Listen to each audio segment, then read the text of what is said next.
back, as I said, and I applaud the gentleman sat there at the back, behind the members opposite, that represent those forces that have fought for us in various battles around the world, that have been fought in Northern Ireland, everywhere across the globe. And someone from the public gallery took the words out of my mouth. What they were doing in those battles was defending democracy.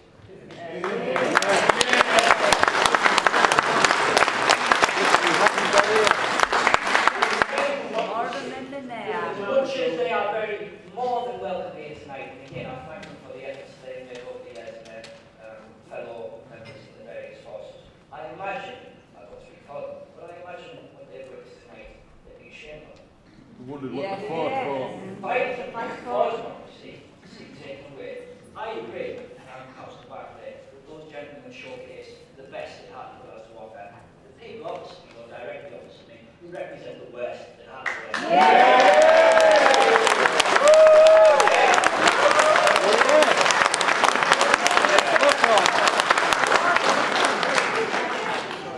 Councillors with the headless watch on.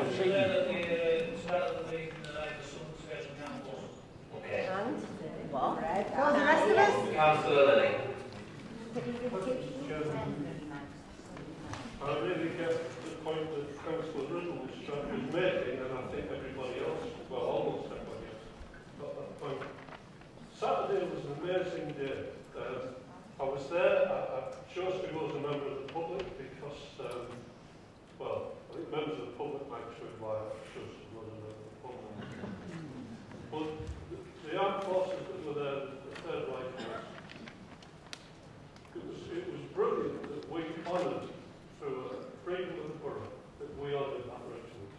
Because we didn't just honour that regiment, we honoured the veterans, we honoured the troops, we honoured everybody who's been involved in fighting for democracy, everybody who's been in that situation. And I think there's a lot of negatives to being in the armed forces, especially when there's wars on. But anybody who's been in there knows there are also a lot of positives, and comradeship and the like is something that you'll never go anywhere else. And I've never been in the armed forces, but I've got family members who've paid the ultimate price and are very, as far as Hong Kong and Alexandria, who fought for those principles of democracy. The point I want to make, Mr. Chairman, is next time we ask the 3rd Battalion of the Rifles, I hope we do, to come and march through Hartlepool with their right, can we please ensure that those armed forces attract the same hospitality as we do when we make friendship up in this borough? I understand that many of those armed forces have to go to McDonald's for cups of tea, and that when they wanted to get changed, they had to go to a redundant shop and have. And I hope we just make sure that when we say you are friends of the borough, that we give them the sort of hospitality, and I mean the fun fight before works, that we give to some of our older councillors.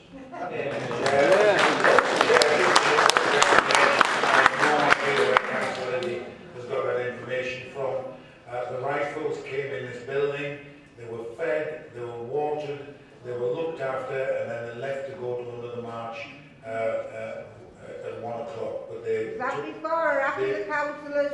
They took with them any drink that was spare. Okay.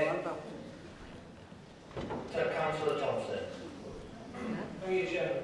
I assume as part of this report we're allowed to pose questions to the Armed Forces champion in that section, so watch out that when it's coming. Before I do that, just to give you time to whatever it does, I just wanted to first of all... Can I just stop here? Let's not use the armed forces for cheap political digs.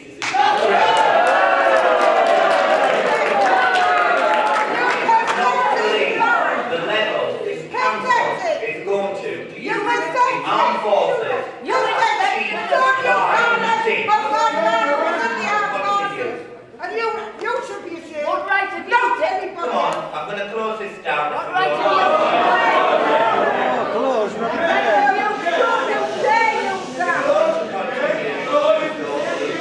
You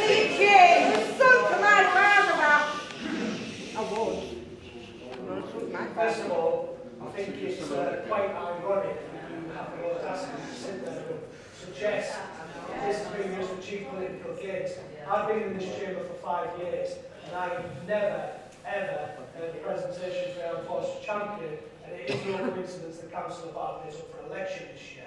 Yeah, exactly. Before I continue with the question that I wanted to ask, Councillor Bartley, at least capacity as Armed Forces Champion, first of all, one of the proudest moments, two proudest moments of my political career was, first of all, on Saturday, seeing the rifles being given the honour that they truly deserve and marching through this town. So, first of all, I'd like to thank those people for taking the time to do so, and the people who were involved in that organisation. The second proudest moment of my political career in this chamber is on Remembrance Day, of attending the Satan Memorial Service and laying a tribute on behalf of the 3 ward councillors last year and the year before, and alongside Catherine Mike in previous years, in recognition for those people throughout the years who gave their ultimate sacrifice. So I'm certainly not trying to use the armed forces for cheap political gain. I suggest others may do, but I'm not. So on behalf of myself and my family, token friends, thank you very much for the dedication that you've given to this country to defend our sovereign democracies. The question I wanted to ask Councillor Bartley is, in Hartlepool we talked about having an armed forces government and the promises that we've made. Could you tell me, Councillor Bartley, specifically how many supportive accommodations we have in this town to support ex-veterans, and people who are formerly in the armed forces?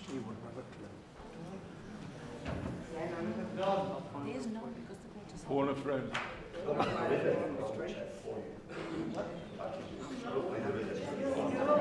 None of us is that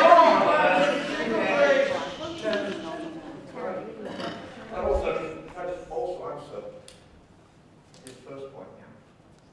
I, for one, find what the Councillor has said, the inference at the time of this presentation, anything to do with the forthcoming elections. I'm sure the Armed Forces Committee would also agree that this is somewhat insulting. The Hartlepool Armed Forces Conference states that the Armed Forces Champion has to report directly to full council annually. This sadly has not been done since its inception. I take this appointment very seriously. It is a non-political appointment, and that is why I'm doing this presentation. Since my appointment in September, there has been either little report or no time at any council meeting because of silly propositions and questions that have been asked here. If it were left till next year, then it will be 4 years before a report being delivered to this council. I find that totally unacceptable. Yes. Yes. Gentlemen, it's a shame that the gentleman who's just stood up and claimed to be an armed forces champion doesn't know that information about how much support that we do. And I would suggest politely, Councillor Bartley, that the opportunity which you squandered in November last year to see an exciting development, an exciting village to be built in Seaton Carew, which, if I correct me if I'm wrong, but you were on the planning committee that refused it, would have seen substantial amounts of housing come to Hartlepool that would have benefited people who were either injured or were ex-veterans. It would have seen them employed in this area, and quite frankly, I think I don't care if you think it's an insult, I'm quite excited at the fact you think it's an insult. Because I think it's quite shameless that you sat on that planning committee and knocked it back. Thank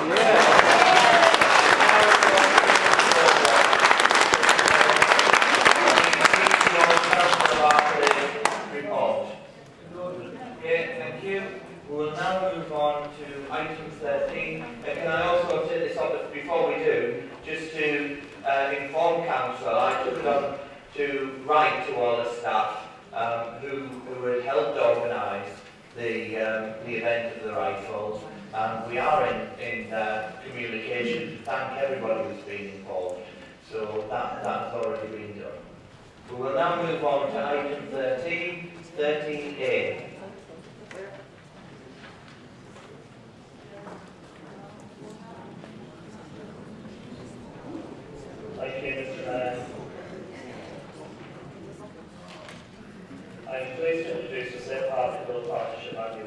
which is based on the findings of the partnership's annual strategic assessment in consultation with the public at the annual Face of Public event. The plan outlines the partnership's strategic objectives and priorities for 15-16 and will refresh next year to incorporate new objectives and priorities as they emerge. Since becoming chair of the State Hartlepool Partnership in May 2013, I have been impressed by the strength of partnership work.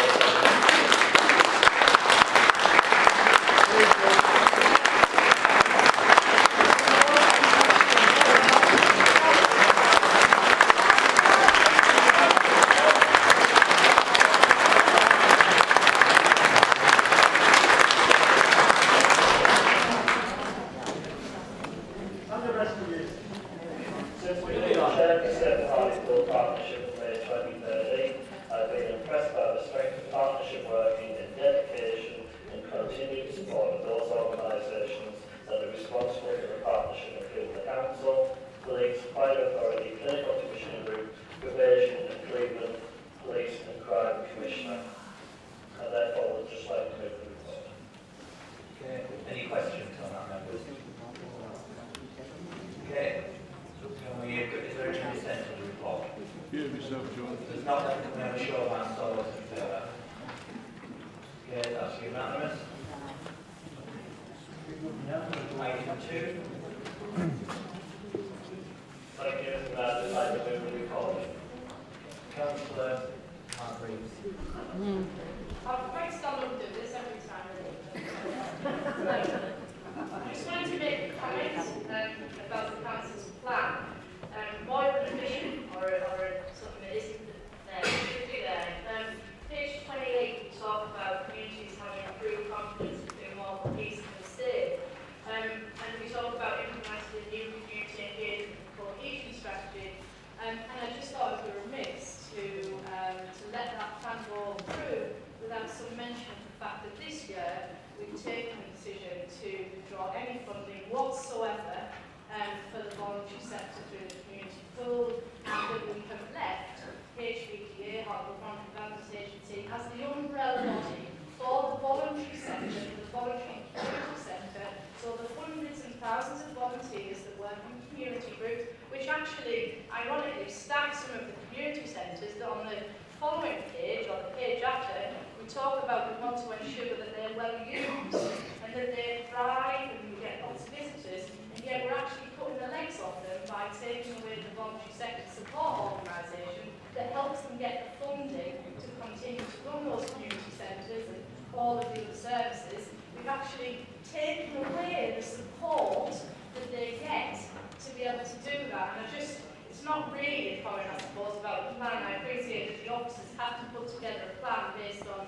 the money that they're given and the priorities that are set by councillors. But I just think it's such a sad state of affairs that this year we are not, as a council, providing any support, and yet we are still giving ward member budgets to individuals to support individual causes. We're actually not investing. Unlike every other local authority, every other local authority has a voluntary sector organisation that supports the sector, that they can be proud of. They invest in it because they know what the contribution it makes, the money that it brings in, the jobs it helps to safeguard and create, and it's a real shame that we took the decision not to support them for personal, very personal reasons, and that was wrong.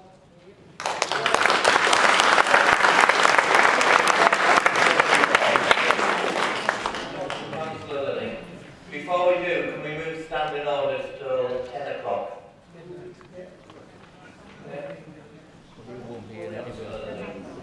Just on the comment that was made about HVDA. Do you use your microphone? Well, I wouldn't do it well. Mr. Chairman, I take on board very much what's been said by Pamela about HVDA. Anybody who's been involved in a small residence group or a small community organisation knows that HVDA has always been the first port of call because they simply deliver the help. They're amazing what people in that office has done for this town. Okay, it puts most elected members as well. Okay, all that. It's a shame that in the situation they're in. And I would certainly, I'd actually proposed at Monday's Neighbourhood Services meeting that we did away with our ward members' budget, because it's obvious that that money would be much better used to support an organisation like that. The point I want to make, Mr. Chairman, is about character, it's about the value of people. And one person who was actually offered the premiership of the field said, I understand as actually, for all HVDA and no one's support his wages, he's actually working there for nothing. Because he knows what a great organisation, and he knows the value of it. You know, there's some really good people in this town who really pull up all the stuff and really, really care about our community. And it's wonderful, we should be singing from the rooftops, but it's a great shame that we couldn't find a few £1,000 to the organisation taken off.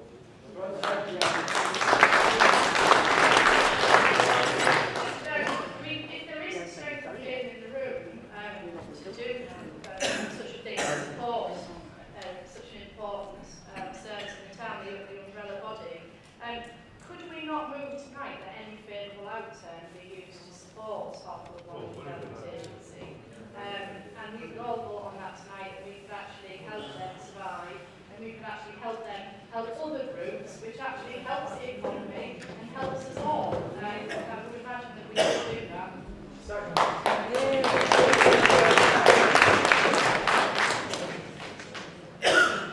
Yes,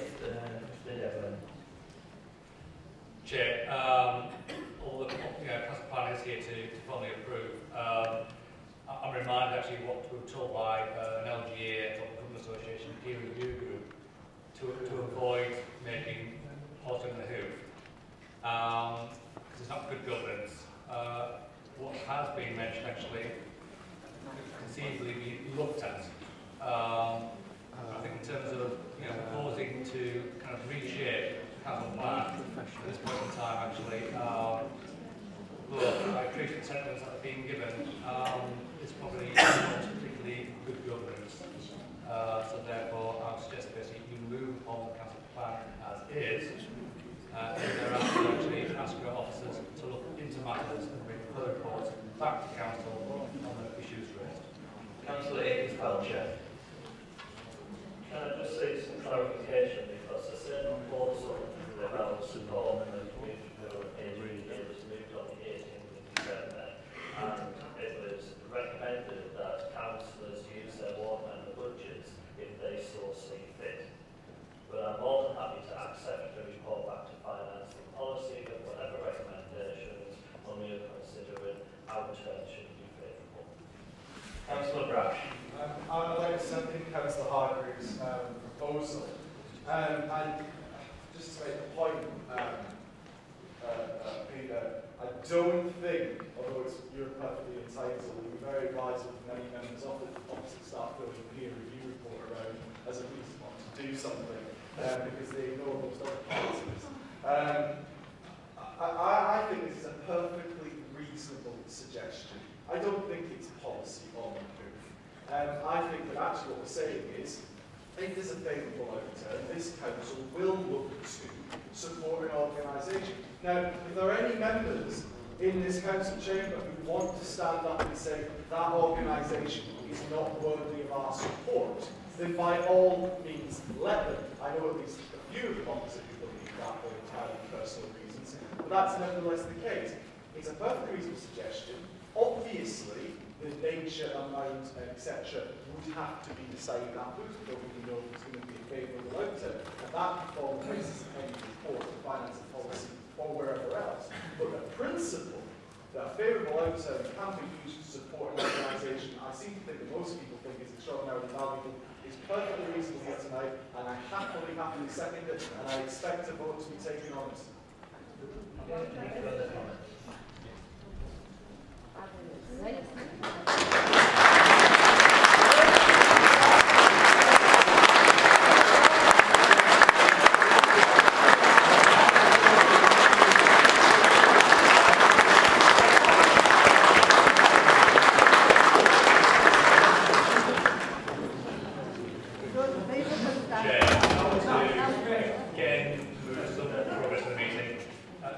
suggest actually that you move basically the council plan to 1516, but with the caveat of a further report through Finance and Policy Committee as regards any favourable outturn and how that should be used.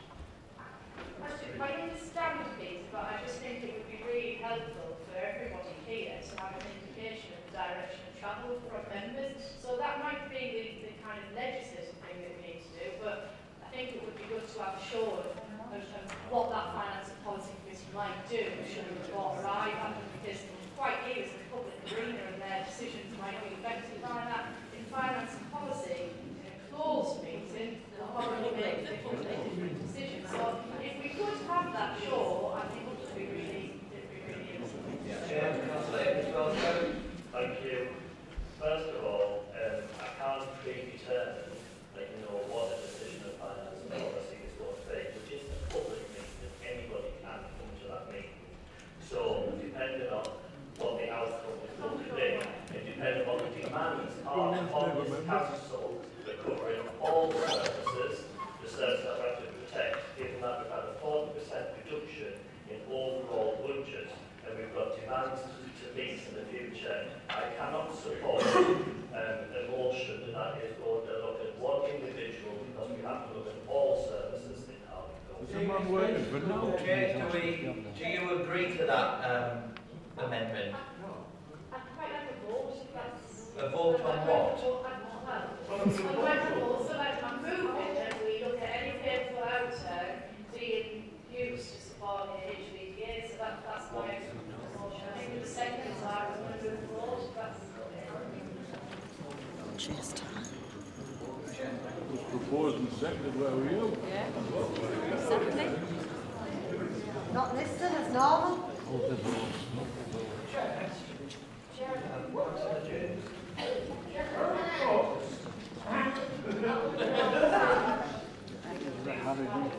I just say that I The vote's been moved. I've worked in the community public sector. I appreciate fully the work that people like Peter Gowers have done over the years in Hartlepool. I don't have a difficulty with HVDA. I know most of their workers, and if you saw me in the street, you would stop and speak to me. The vote's been moved. Yes, please. But one of the bits of information I think residents Which part of the vote's been moved, do you not understand? And it's there in the public debate if you want to have a look.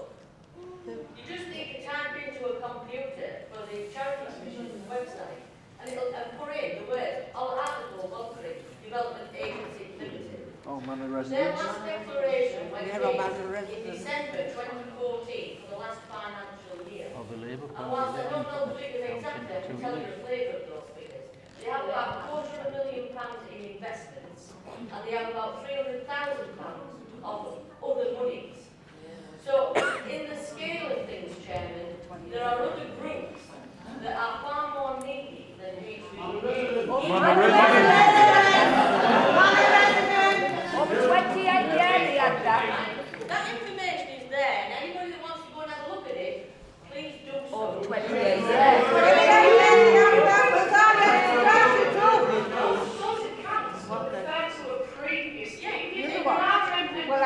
You do spend money as the months go on. And I can say that I did see that the manager of Hartlepool Development Agencies did, and he did tell me that there are only 3 remaining staff who are working 2 days a week. Each now, an organisation that has such an amazing amount of money in reserves would not be down to 3 members of staff working 2 days a week. Why can't we It seems very from the strange. charge? I mean, I appreciate you have a lot of insider information, having the leader working for that organisation. So you probably know that you have a lot better. No, I raised an objection. What's the objection, please? I raised an objection to the tone of what's being said to me.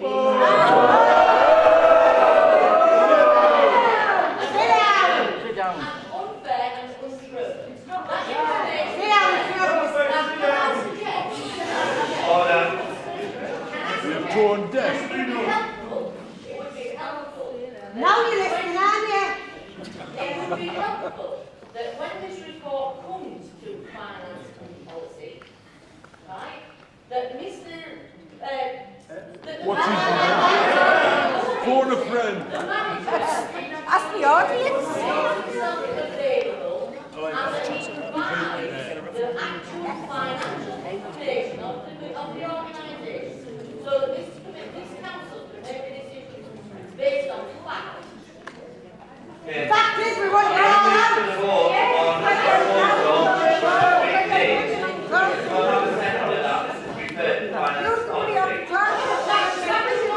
Right, we will move to the vote on that matter. Chairman, it's not my proposal. Do you accept the proposal? The first thing, Can I just stop a minute? I No, made a let me, proposal that was please. accepted. One of the things I am asking for, there has been a resolution, several put forward, and I'm asking you if you would accept the amendment to that was referred to the finance and policy. Do you accept that? Chairman never came back and moved my original proposal. It was seconded and then moved to a vote. Yes. And that's what it's for. Okay, we've had a move to the vote. We're going to take a vote on whether this is agreed that this is taken to finance and policy.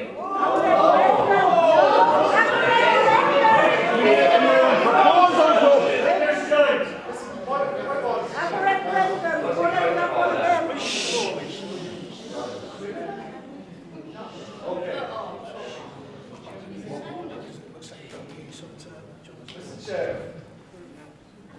Councillor Hargreaves made a proposal. She moved the vote. He's missing the middleman out. He's making his own proposals now. And now we're going to take that one. That is the way it works. I know the chief's listening. So I strongly advise you to take this advice. And just while I'm on my feet, if we're going to talk about accounting on our website, I'd love to know what the other part of accounting was.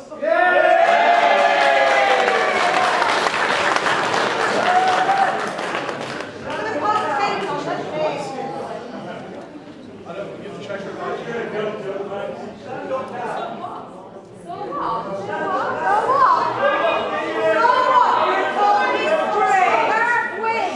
Ask the audience. Right, okay. We're going to vote on Councillor Hargreaves, and then, depending on the outcome of that vote, we may need to vote on the second proposal which was put forward. Okay, so we'll move to the vote.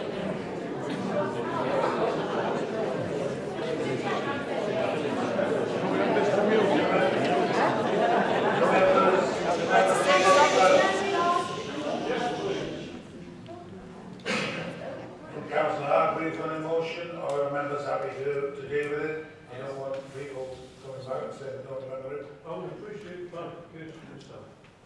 We just get it all. From me? Yeah. All right. At one point, I did see the chairman say we were voting on Councillor Hargreaves, which I would like that come across. But my proposal was that any favourable outturn from this year's account be used to support Hartlepool Voluntary Development Agency. Those in favour? Councillor Ainsley. Councillor Eggers-Belcher. Against. Councillor Stephen Eggers-Belcher. Against. Councillor Atkinson. Councillor Bartlett. Councillor Beck. Councillor Brash. Councillor Clark. Councillor Cook. Councillor Cranny. Councillor Gibbon. Councillor Griffith. Councillor Hall. Councillor Hargreaves.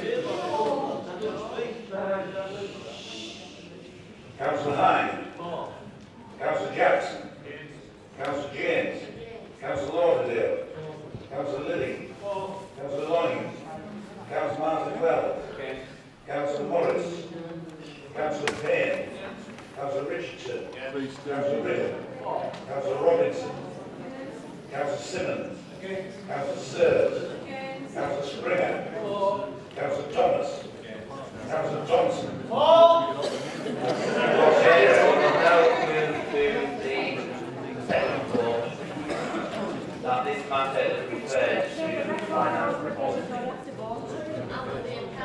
And the accounts are available. Last year, sorry, just come back to me, there was a going to put my hands on that. There was a rather vexatious complaint made about me in the run-up to Christmas, which said, for the benefit of those people who didn't know, that I was on the payroll of HVDA and some other rubbish. Anyway, it was investigated and it was found to be completely untrue. I received a notification on Christmas Eve, and it was a complete lie, because I would understand that if I was on the payroll of HVDA, I shouldn't be voting on those matters. Yet I was slightly confused as the leader of the council, who is on the HVDA payroll, and another member has just voted on that issue. Can I have some legal clarification, please? Yes, exactly.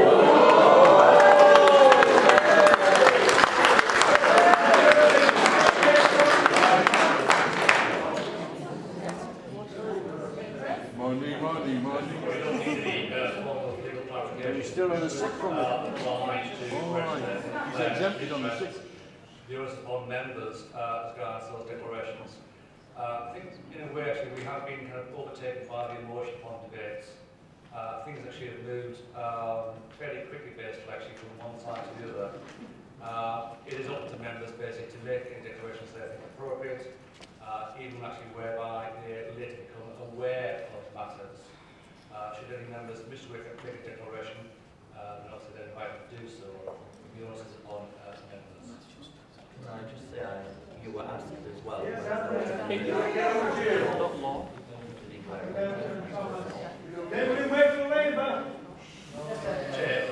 Chair, at the time actually of the nature of this matter, when you were referring to outturn, it was unspecific. I did believe actually there was no requirement to declare an interest of anybody involved with HDDA. Even though there was actually a mention of HDDA, again actually I didn't believe any specific declaration was required. As matters have now come to a more specific reference to HDDA, obviously it's up to members to make any declarations they deem appropriate. And I do think, Chair, we are almost being kind of corralled into matters this evening. I would ask the members to say proceed with items of business. We've now approached 9:45. There's still actually business to transact. One member did say earlier, we are actually fast approaching election. There are elements actually of this degree of point scoring. I can advise openly and freely. And for members of the public, I'm not persuaded this is not indeed or another. I do actually give advice here to all 33 members of this council. We'll now move to the second vote.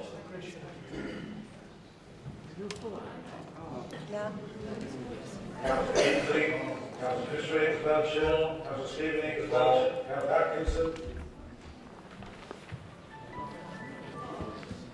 Councillor Bartlett, Councillor Beck, Councillor Branch, Councillor Clark, Councillor Cook, Councillor Cranny, Councillor Gibbon, Councillor Griffin, Councillor Hall, Councillor Hargreave, Councillor Hind, Councillor Jackson, Councillor James, Councillor Lauderdale, Councillor Lilly, Councillor Loynes, Councillor Martin Wells, Councillor Morris, Councillor Payne, Councillor Richardson, Councillor Riddle, Councillor Robinson, Councillor Simmons, Councillor Sears, Councillor Springer, Councillor Thomas, Councillor Thompson. It's unanimous, Mr. Man. Okay, in that.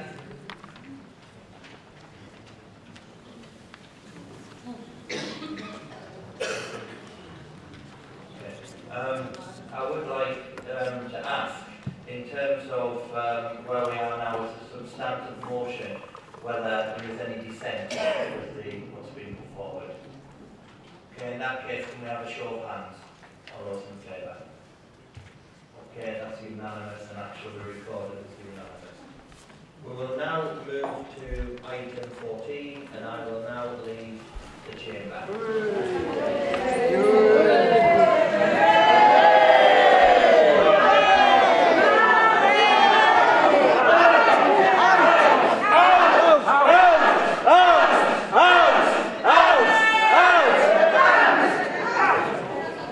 That's democracy.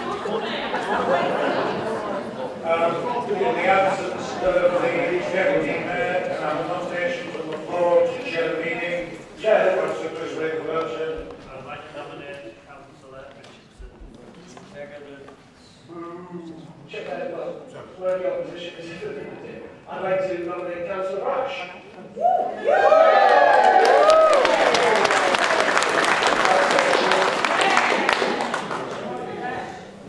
So we have a vote on that.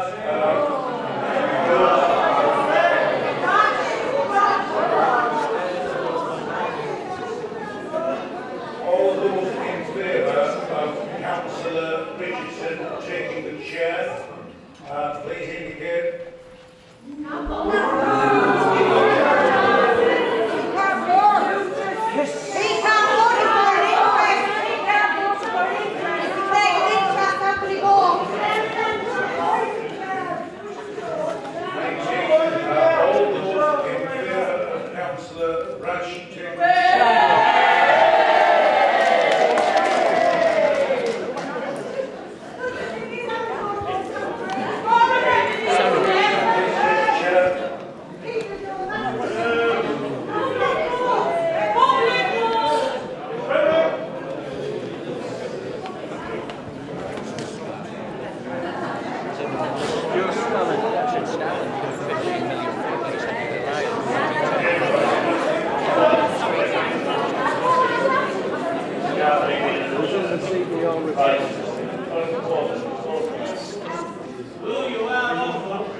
Okay. I read a comment on social media that proposing this motion. It was like I was kind of picked on pretending to put the fire into a dying bull as it breathed its last breath. And I don't see it that way. Sorry, Councillor Barker. Yes, he did. His mic was on. Was it relevant against the subject matter? Well, let him speak. Bring him to order then. Bring him to order. Bring him to order. Point of order, you members. I'll let them speak. Can you speak up? We can't hear you. Absolutely. Thank you, Chair. I don't see it like that. This is not a motion about personality politics, as our chairman alleged it was in the Hartlepool Mail. Pure and simple, this is a motion about morality. It's a morality motion. And I'll tell you why. It's about the simple difference between what is right and what is wrong. And I'll give you some examples. It's not right to begin a meeting by warning the public, the tax-paying public of Hartlepool, that the meeting will be closed if they voice their displeasure. That is being deliberately confrontational, and that is not right. That is wrong. It is not right to do nothing as one member of the public gallery, who happens to be standing as a Labour candidate at election today, shout out and heckles in 3 consecutive council meetings. Then, when a Save the Hospital campaign shouts out just once, that person is ejected by the chair. Yes. That is inconsistent treatment, and that is not right, because that is wrong. It is not right to put your hand up in a council meeting and vote to pay council workers a living wage, and then the charity you're a trustee of is called not even a minimum wage. That's hypocritical, and it's illegal, and it's not right. It's wrong. It's not right to lambast and accuse councillors of failing to show respect, then openly disrespect another councillor by deliberately pretending to forget her name. That is shockingly poor chairmanship. And it is not right. It is wrong. It is not right to portray yourself as some kind of philanthropic charity champion who single-handedly raised £100,000 for charities, when the reality is the majority of that hard work involves the council officers doing the straight work and raising that money. That's taking credit for somebody else's hard work, and that is not right. That is wrong. It is not right to promise to follow appropriate guidelines for using social media as a councillor, then to to make completely false allegations over Twitter accusing a member of the public of assault. That is defamatory, and it is not right. It is wrong. It is not right to accuse other councillors of political posturing and then attempt to reintroduce the Mayor's Street Parade so you can crassly flaunt yourself in front of the public as making them queue at food banks. That is egotistical, and it is not right. It is wrong. It is not right to state 5 times in a meeting that you will close it, then actually close it with the words, quote, right, that's it, I'm closing the meeting. Absolutely. And then later say that you adjourned it. That, and I'm conscious, Mrs. Devlin, I'm very conscious I am not allowed to accuse anyone of lying. So I will not describe that as lies. I will describe it, however, as deceitful, as underhanded, as dishonest, dishonourable, unethical, unprincipled, immoral, unscrupulous, dubious, treacherous, duplicitous, thieving.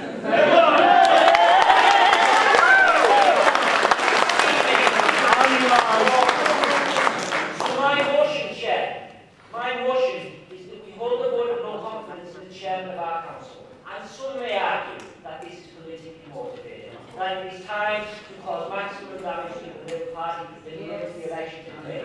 Some may argue my motion is wrong. I refute that claim. For 3 years, 3 long years, opposition councillors and the public in recent weeks have endured appalling chairmanship by Stephen Belcher. And I stated at the beginning, this is a morality motion. This motion is not wrong, this motion is right.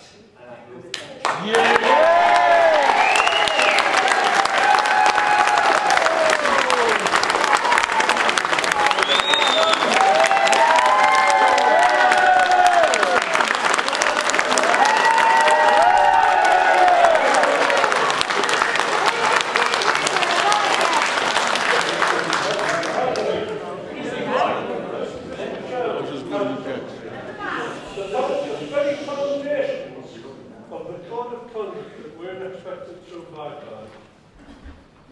And the ideals of the Northern Principle, the very foundations of those principles is the ability to be truthful and answer a straight question in an honest and unambiguous manner. That's the foundation.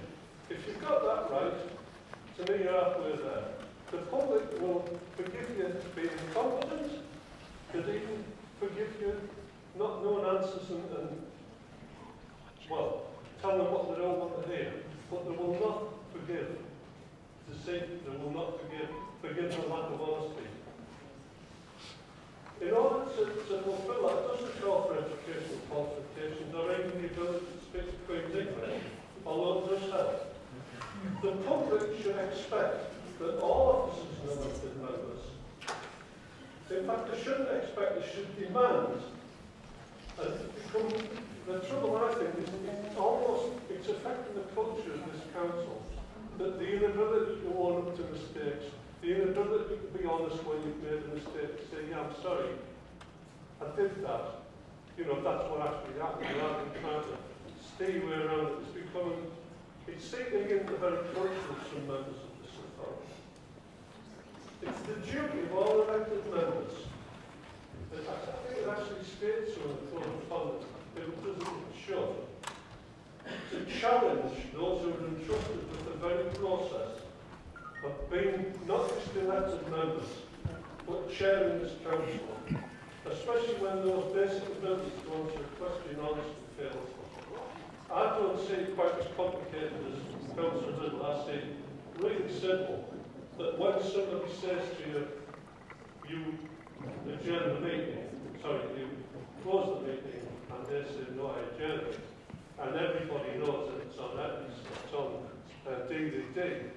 It's just so blatant that people, it brings into doubt the members of the public's confidence in the process, in that case. Don't want to represent as it tells lies. Council.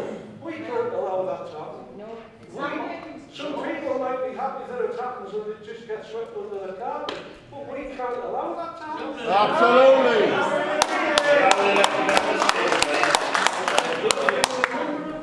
Instances over the years where some members, and I'll name the member that we say we have no confidence in, have said, I've tried to dodge the bullet, I've tried to, what's the word for it?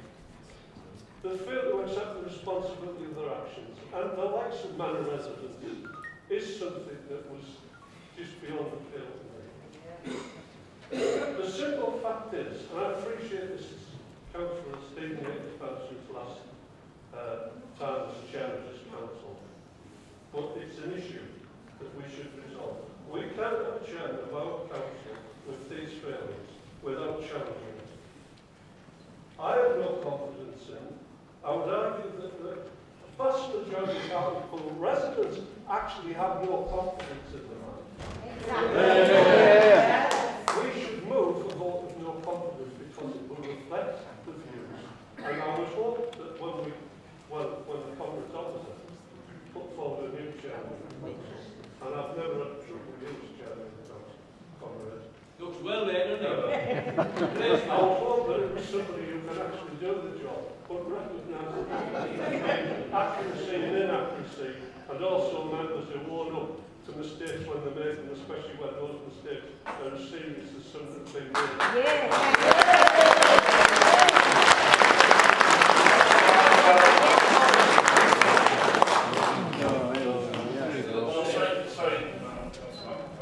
I just want to start notice of 10:30, please. We do have some other business after this particular business. Does that agree? It's the same chair that goes within the glass house that shouldn't throw stones. And I think we know I've talked about you when you threatened me with physical violence in the car park. That's right. Probably for the Conservative group to wish to crumble a member of the Labour group. Actually, that way. Especially if he or she has failed in their duty. So let's look at the simple facts surrounding the decisions of both the meeting. You didn't threaten that nice man, did you? Yes, did issue warnings that he would hold the meeting ahead of himself. No, he said stop. However, when the meeting was eventually adjourned, did the members of the council who signed this motion leave and go home? No, they didn't. Instead of leaving and going home, which you would expect them to do if they fully believed that the meeting had closed, Someday. they remained, I'm talking about the next video. They remained in this chamber, knowing full well that the meeting was about to start again. In fact, most of them took an extremely active part in the reconvened meeting. Many people have accused members of this council of bringing Hartlepool into disrepute. You're one of them. Yes, I agree that Hartlepool has been brought into disrepute. But it has not been by... You do it now? You allowed the elected member to speak, please. No, they didn't tell the truth.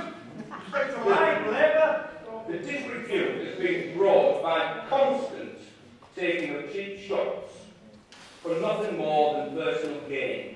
Yeah, you wouldn't want expensive surprise me, Chair, if at the end of this meeting or in the very near future we have a councillor who's made a massive public statement that they'll never stand again, suddenly announcing that they may stand after all. Yes, I hope that this behaviour in this chamber will stop, and I hope it will stop for the good of the council, but more for the good of the staff, who have told me privately, Chair, that they are fed up to the back teeth and dread coming to the It's because of you have confidence, we have none of you then. the Conservative group will not support Stand behind the manure rubbish and all. which ought to be described as an act of desperation. Well done! This is the tax committee with his family and his relatives. Yeah. Where's my red card? Tell it right. Thank you, Mr. Chairman. It's a pleasure to say that. I think we should get Shady Rory and see if he thinks about talking. All the strong arm. I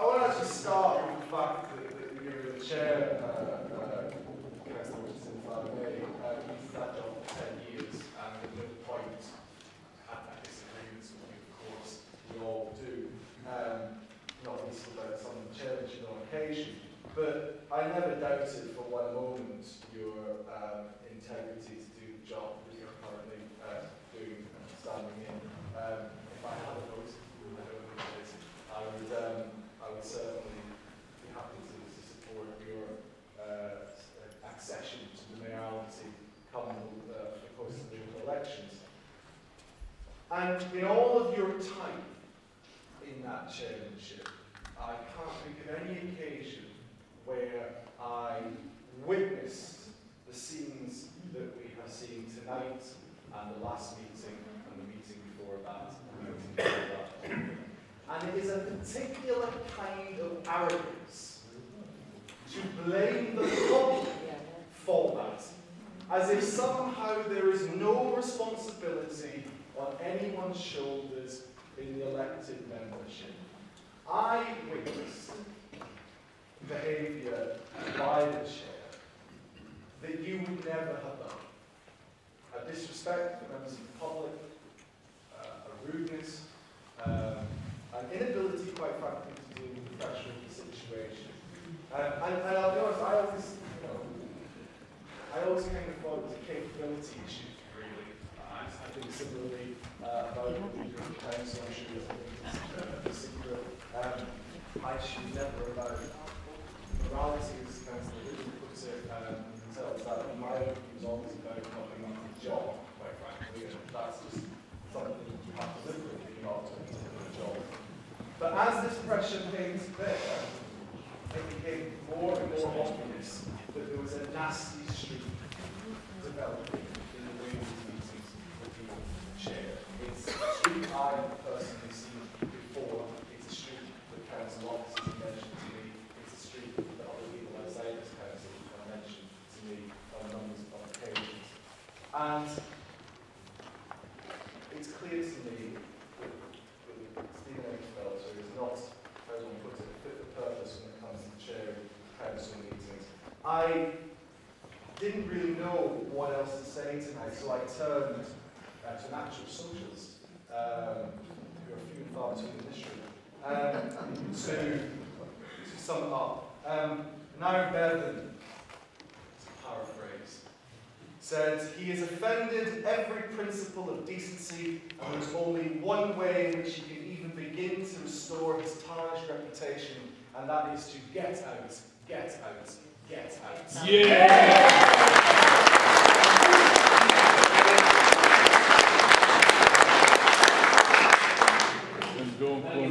I'd just like to respond to Councillor Mark Wall's remark about councillors not leaving the council chamber when the chairman said the meeting was closed. I was one of those councillors who actually put my coat on to walk out of this meeting. And the public did. Remember that the assistant chief executive got screened onto the microphone as a councillor, as the chair walked out of there, and he come back and he said, this meeting is not closed, it has been adjourned for 5 minutes.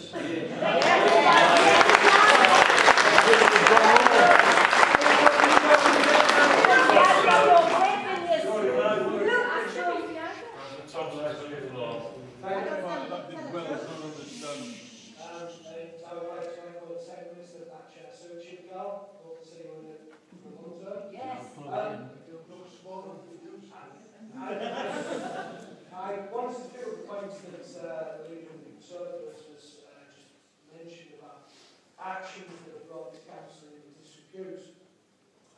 I'd like to think that members on this side of the room have offered challenge to members opposite. And I know that might be a little bit of an alien concept to them, that you used to get some sort of way. But let's talk about the items which have brought this council into disrepute. I don't think many members on this side of the room, if any, voted to throw out the local plan. That brought this council into disrepute. And all of the problems that came with that. I'm at the margin. That's the point I'm making. Secondly, I was never involved in the minor residence scandal.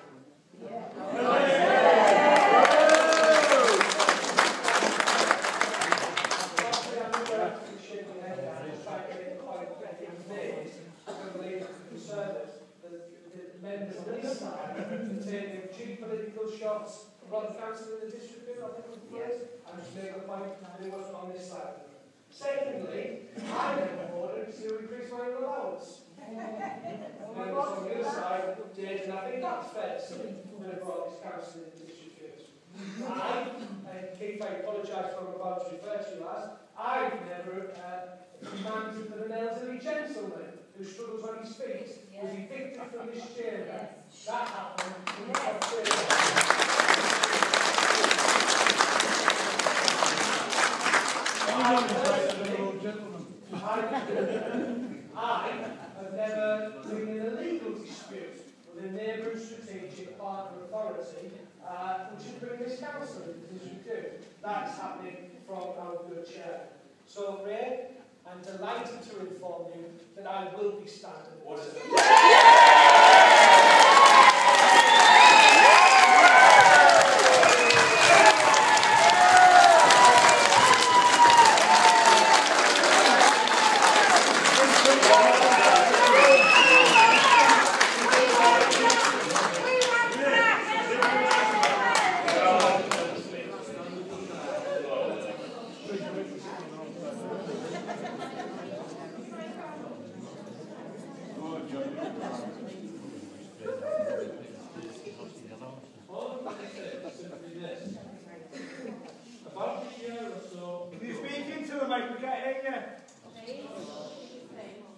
About a year or so ago, I got up and spoke at the council meeting. It was more or less the last council meeting that Kath Hill attended, and she was sat where Andrew was sitting now, but with a little table in front of her. And we both listened to the argy-bargy that was going across from both sides of the council. And frankly, I thought it was appalling. But I was very diplomatic. I stood up and I said, this is not a very nice place to be. Those were the very words that I used. And I said, it's time that both sides of the chamber went home and had a think about the way they conduct their business. When I sat down, Kath mouthed across to me, it's worse than not nice. She said it's evil, the way that we're conducting our business. And I think Dave remembers that. Is that correct? What I would say is, if Kath could listen to us now, she would realise that we've seen nothing then compared to what's happening now. And if we are not very careful, we will lose control of our council because it will be taken out of our hands. It is becoming unmanageable. And I think everyone, including the residents, need to go home and reflect as to what they want to achieve and what their motivation is for what they are wanting to achieve. That's all I have to say. Well,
You all voted for it, and I have to say that set in chain this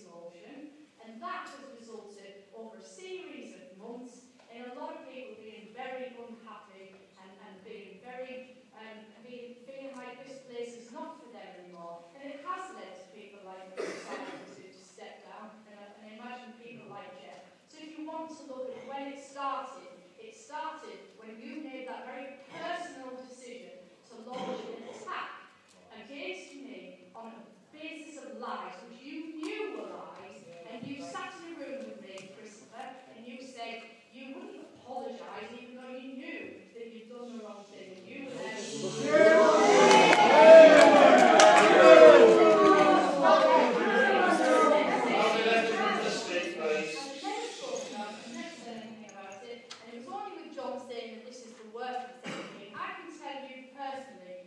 Not the worst it's ever been. That day in July was the worst time I have ever had, and it was the result of you officers voting for something that you knew wasn't true. That was the start of it. It's not anything that was done wrong with you, although I do think that Bill Martin has been told this side of the room probably is referring to himself rather than anybody else. Exactly. He's on the wrong side of the room.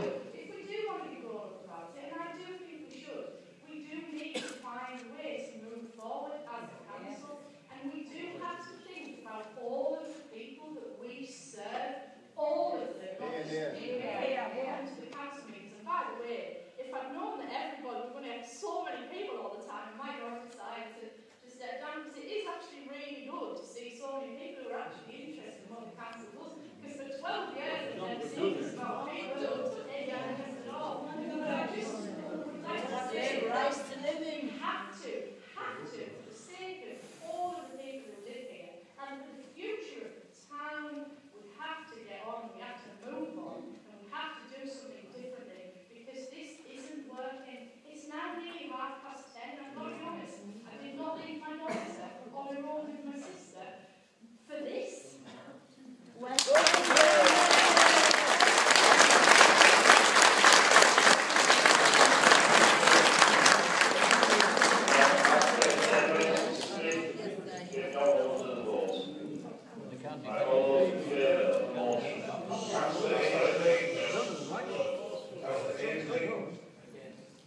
Councillor Akers, raise Belcher.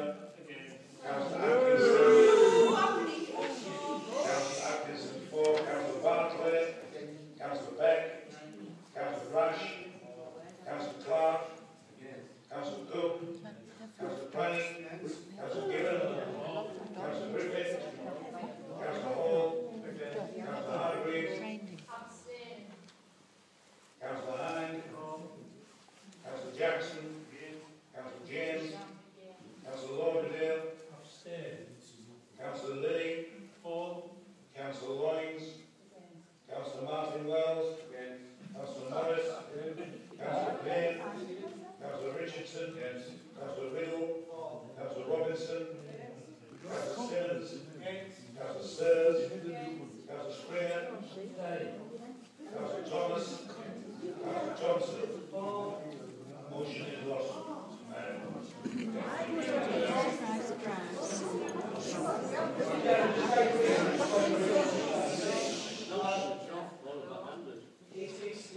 I just wanted to make a personal observation that it's interesting how there's been such a groundswell of support for Councillor Belcher from members over there when he was there. Yet I've never heard one iota of defence from members. You're right.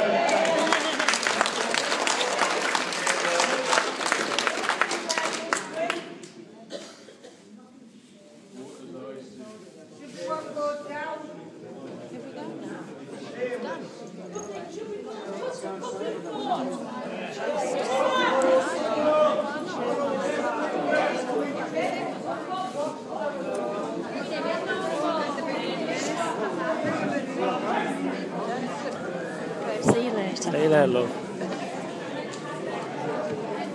See you later. See you later. See you later, Nick.